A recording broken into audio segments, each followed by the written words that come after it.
So I want to chat a little bit about ghosting because ghosting is a very common topic and ghosting is a massive trigger to a lot of women. Ghosting is basically whenever somebody just disappears, goes MIA, silent treatment, like gone in the wind, and you're just left sort of like a rabbit in the headlights and you're like, where'd they go? What have I done?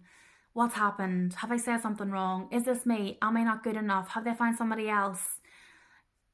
A million scenarios will run through your head, and if you have a very anxious attachment, you will go into the chasing energy to try and seek and find answers and try and fill that gap, that hole there that you needed that person because you needed that validation.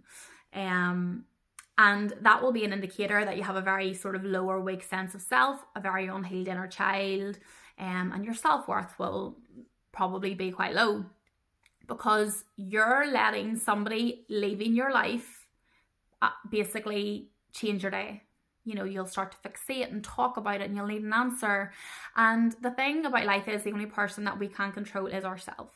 And the thing about when somebody ghosts someone is that either they just don't like you, and that's the bottom line, they owe you nothing if you're not going out with them, or they are running from the version of themselves that they would have to be in order to be with you. And it's just easier just to be like, nah, I'm gonna run here.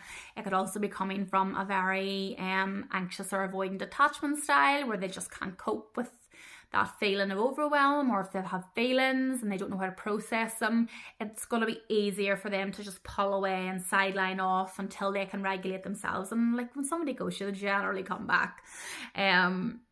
So there's a lot of things to take into consideration, and I can tell you this now: you will waste hours, days, weeks, months, years of your life wondering why somebody's leaving you, abandoning you. But really, what you should be asking yourself is, where am I abandoning myself here? Why am I putting all my worth on this other person communicating with me? Where is my self-worth? Why is it not strong? Why am I feeling anxious? Why is my nervous system going into fight flight? And it's hard. It's sometimes a hard pill to swallow and a hard truth, but everything comes back to self, and things will trigger you in life, and it's about having the self-awareness of like, okay, I'm actually finding this really uncomfortable here, and where else in my life have I been left waiting, or where else have I been given the silent treatment that this same feeling is arising? Because generally, I know it was for me, it was just a repetitive theme and a repetitive feeling.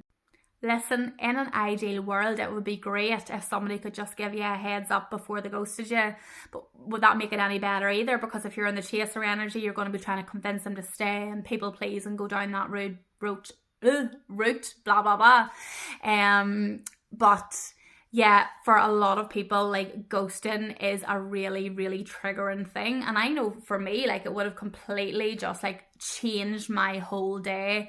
Or you get the text and you feel a wee bit better for like 5 minutes, and then the cycle starts again, and then they pull away, and then you're triggered again, and you go round. And the key to this is, in relationships, is to understand your inner child. What happened in childhood that is replaying events in your adult life? What are you choosing that is familiar to your childhood? And ask yourself, what's your attachment style, and how are you showing up? What are you choosing? Because that's what it comes down to. It doesn't matter about anyone else. If somebody's treating you poorly and you're deciding to stay, it's a you problem. Everyone has free will. And I can tell you personally, letting go of versions of yourself is so hard. I have grieved 1,000 versions of myself. I have let go of 1,000 different ways that I used to act and show up. And I have had, the guilt and the shame of like maybe how I treated people in the past, and people who were maybe nice to me. I spoke about in a previous video how my nervous system used to find that so overwhelming. But I had a choice. I recognized it, and I was able to change that and continue to work on it. And sometimes you just have to look back and say, okay, I was young at the time. I did the best that I could with what I had and what I knew, and I made those decisions. But now I am this woman at this years of age, and this is what I want, and this is how I'm going to show up, and this is what I'm going to accept. And I'm not going to give my power away because somebody has decided that they don't want to talk to me anymore, because that's a them problem. I am my problem.